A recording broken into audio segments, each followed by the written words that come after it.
Assalamualaikum warahmatullahi wabarakatuh. Perkenalkan, kami dari kelompok 1 akan mempresentasikan hasil dari diskusi kelompok kami yang berjudul Mengenal Audit Internal dan Audit Internal Berbasis Resiko. Saya Dinastia Wulandari, NIM 185221139. Nama saya Lulu Surya, NIM 185221140. Siti Arifah, NIM 185221146.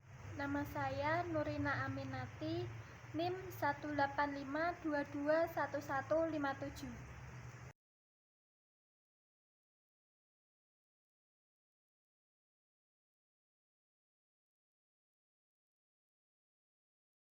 Langsung saja, yang pertama saya akan membahas tentang definisi audit internal. Audit internal berasal dari dua kata, yaitu audit dan internal. Menurut bahasa, audit berarti pemeriksaan atau pengujian, sedangkan internal berarti dalam atau kalangan sendiri. Sehingga dapat disimpulkan bahwa audit internal adalah suatu aktivitas penilaian yang dilakukan oleh orang atau badan secara independen dan objektif dalam menilai kegiatan-kegiatan perusahaan untuk membantu pimpinan perusahaan dan manajemen dalam melakukan pengendalian, meningkatkan efektivitas manajemen risiko dan proses tata kelola suatu organisasi.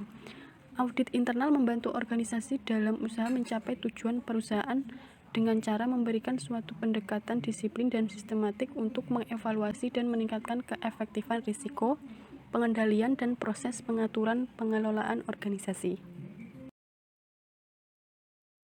Audit internal terdiri dari dua kegiatan utama, yaitu kegiatan asurans dan konsulting. Dalam kegiatan asurans, auditor internal memberikan keyakinan yang layak.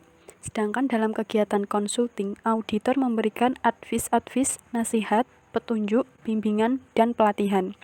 Kegiatan asurans mempunyai dua ciri, yaitu independen dan objektif, di mana dalam tindak dan pikirannya ia harus independen dan objektif, baik terhadap unit atau bagian atau departemen yang diperiksanya, maupun terhadap pimpinan atau unit atau bagian atau departemen tersebut. Lalu, tujuan dari kegiatan internal audit, baik dalam bentuk kegiatan asurans maupun konsulting, ada dua tujuan. Pertama, menambah nilai.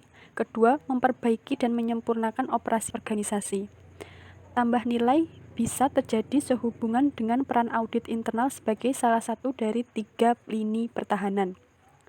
Dalam pengelolaan risiko, kegiatan audit internal tidak terlepas dari penyempurnaan operasi organisasi.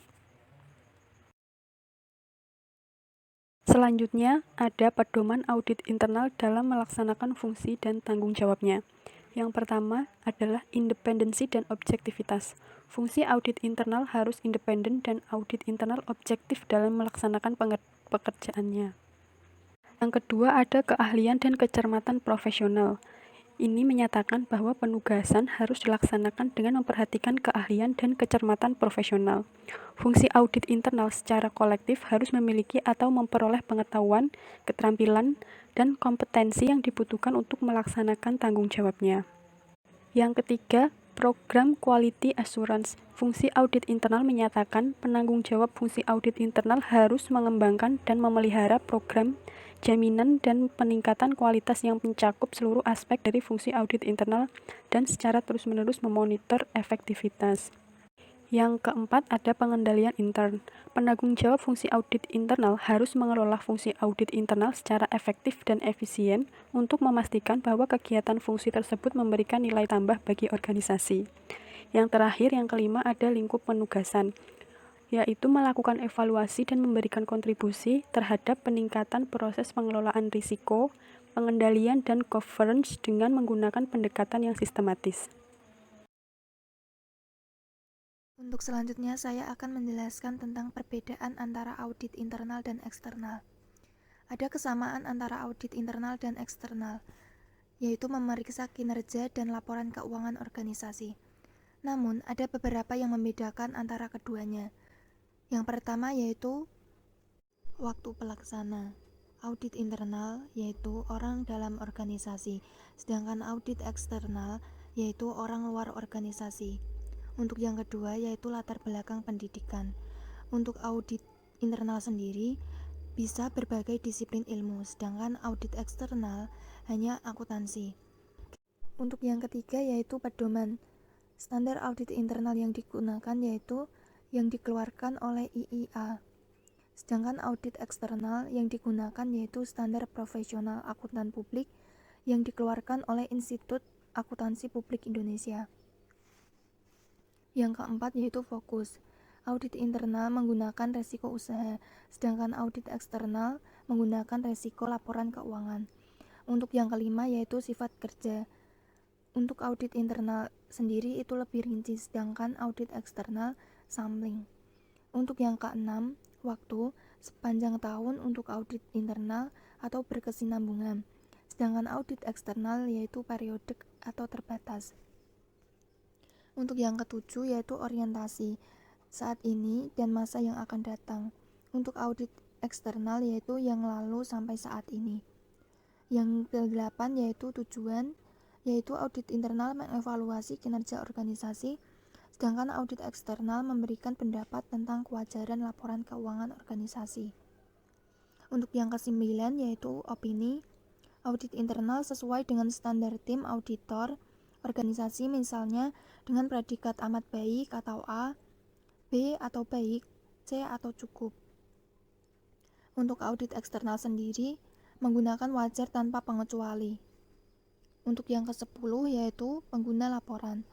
Audit internal sendiri menggunakan direksi dan manajer, sedangkan audit eksternal menggunakan pihak ketiga, misalnya investor dan calon investor. Yang ke-11 yaitu balas jasa. Audit internal menggunakan gaji, sedangkan audit eksternal fee.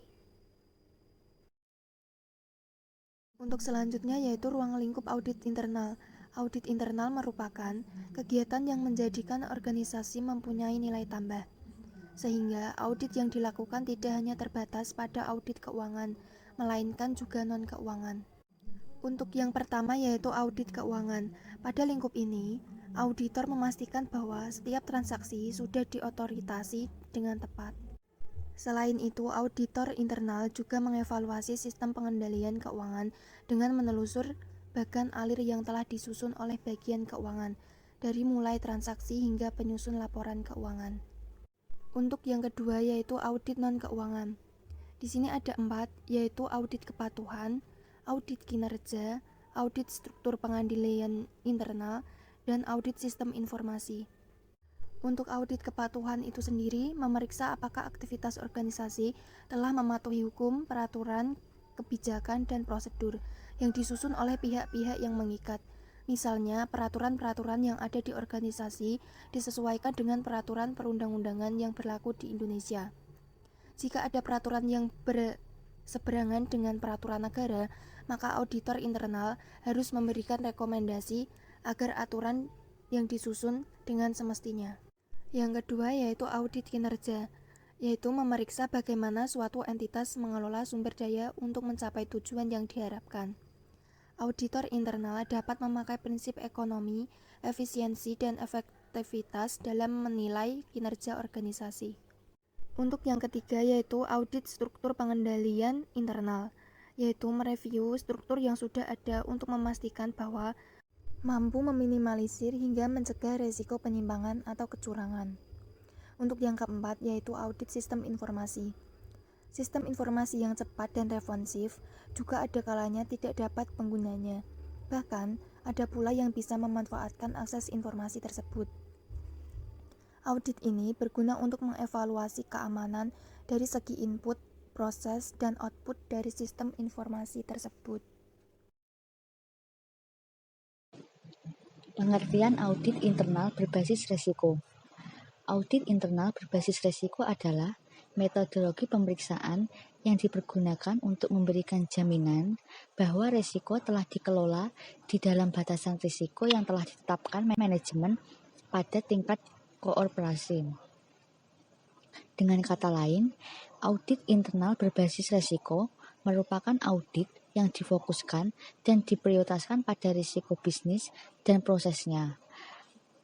Risiko audit adalah risiko memberikan opini audit yang tidak tepat atas laporan keuangan yang disalahsajikan secara material. Risiko audit terdiri atas dua unsur utama, yaitu inherent risk atau risiko bawaan dan control risk atau risiko pengendalian. Sifatnya, laporan keuangan mungkin atau berpotensi salah satu yang material. Sumber, tujuan dan rancangan pengendalian internal oleh manajemen. Yang kedua, detection risk atau risiko pendeteksian. Sifat, auditor mungkin gagal mendeteksi salah saji yang material dalam laporan keuangan. Sumber, sifat dan luasnya prosedur audit yang dilaksanakan auditor. Untuk selanjutnya yaitu konsep dasar. Konsep dasar dalam audit berbasis risiko terdiri dari 5 konsep dasar. Yang pertama yaitu reasonable assurance atau asuransi yang layak. Asuransi yang layak yaitu asuransi yang tinggi, tetapi bukan pada tingkat yang mutlak. Asuransi yang layak dicapai ketika auditor memperoleh bukti audit yang cukup dan tepat untuk menekan risiko audit.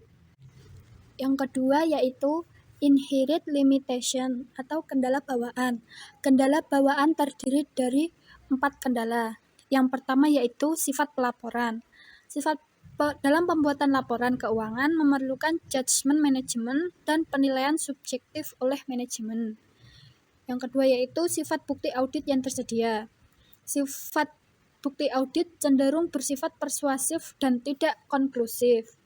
Yang ketiga yaitu sifat prosedur audit. Bagaimanapun bagusnya rancangan prosedur audit, tidak akan mampu mendeteksi setiap salah saji. Misalnya, kecurangan yang canggih atau disembunyikan dengan rapi. Yang keempat yaitu pelaporan keuangan tepat waktu.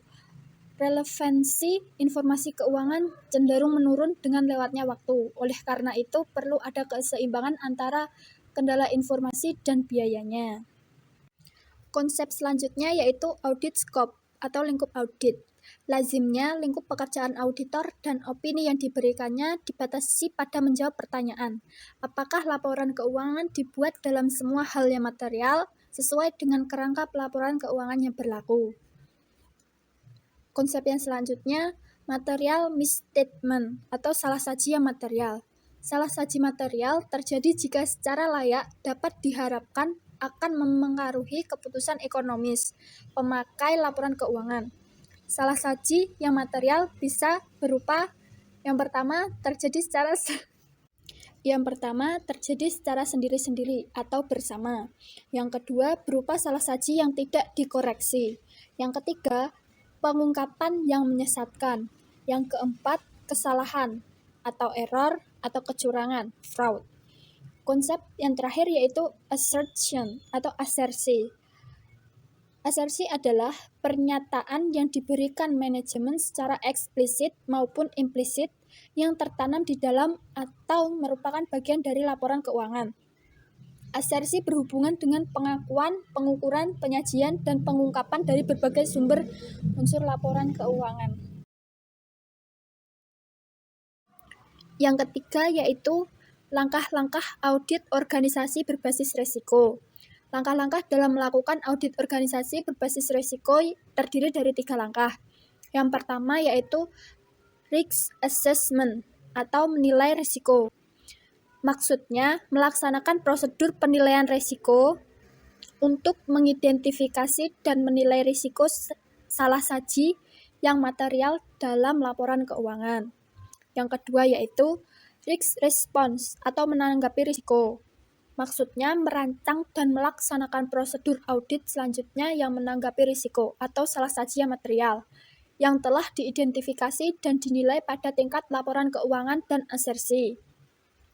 Yang ketiga yaitu pelaporan. Tahap pelaporan ini meliputi yang pertama merumuskan pendapat berdasarkan bukti audit yang diperoleh dan membuat serta menerbitkan laporan yang tepat sesuai kesimpulan yang ditarik. Yang keempat yaitu manfaat audit internal berbasis risiko. Manfaatnya yaitu yang pertama fleksibilitas waktu. Prosedur penilaian risiko tidak menguji transaksi dan saldo secara rinci. Prosedur itu dapat dilaksanakan jauh sebelum akhir tahun dengan asumsi tidak ada perubahan operasional yang besar. Ini dapat menyeimbangkan beban kerja audit secara merata sepanjang tahun, dan juga memberi waktu yang cukup bagi klien untuk menanggapi temuan mengenai kelemahan pengendalian internal dan permintaan bantuan sebelum dimulainya pekerjaan lapangan pada akhir tahun. Namun, kalau informasi keuangan intern atau bulanan tidak tersedia, prosedur penilaian risiko analytical terpaksa dilaksanakan lebih lambat. Yang kedua yaitu upaya tim audit terfokus pada area kunci. Dengan memahami di mana risiko salah saji material bisa terjadi dalam laporan keuangan. Auditor dapat mengarahkan tim audit ke hal-hal berisiko tinggi atau high risk areas dan mengurangi pekerjaan pada low risk areas. Dengan demikian, sumber daya atau staf audit dimanfaatkan sebaik-baiknya. Yang ketiga yaitu prosedur audit terfokus pada risiko. Prosedur audit selanjutnya dirancang untuk menanggapi risiko yang dinilai. Oleh karena itu, uji rincian atau test of detail yang hanya menanggapi risiko secara umum akan dapat dikurangi secara signifikan atau sama sekali dihilangkan. Yang keempat yaitu pemahaman atau pengendalian internal.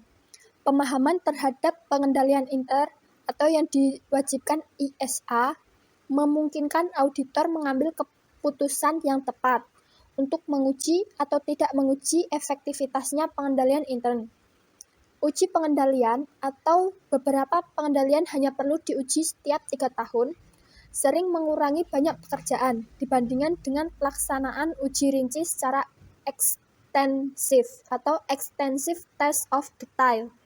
Manfaat yang terakhir yaitu komunikasi tepat waktu.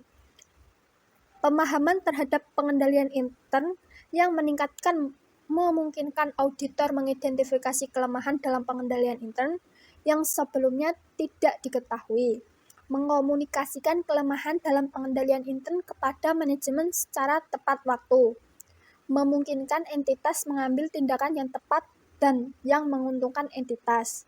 Hal ini juga dapat menghemat waktu pelaksanaan audit.